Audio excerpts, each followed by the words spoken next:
She was a Marine stationed at Camp Pendleton when she died last December while exploring the Yukon dive site just off Mission Bay. 10 News has obtained the wrongful death lawsuit filed on her behalf. And 10 News reporter Preston Phillips has new developments on why her family claims that Anastasia Jackson was left to die.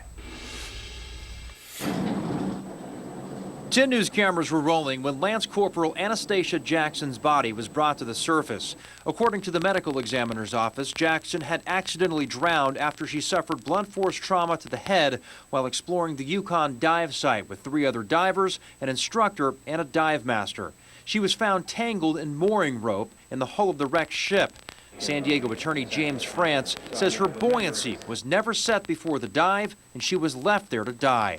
Dive master and the instructor are both grossly negligent in this dive. France has now filed this civil lawsuit on behalf of Jackson and her mother. The family wants justice in this case, and they do not want this to happen again. France is suing PADI, the Professional Association of Diving Instructors, the Oceanside Scuba and Swim Center, and Waterhorse Charters, who was in charge of the dive boat Humboldt that day. A Waterhorse employee who was on the dive boat told 10 News over the phone he plans to fight the case all the way to the end because he says very little of what is alleged in this suit actually happened.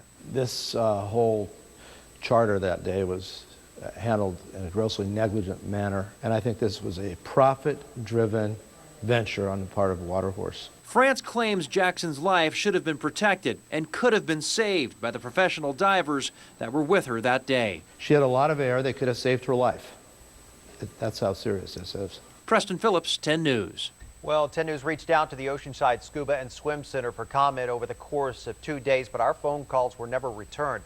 We are still working to get in touch with the Professional Association of Diving Instructors, who France says is to blame for the faulty certifications.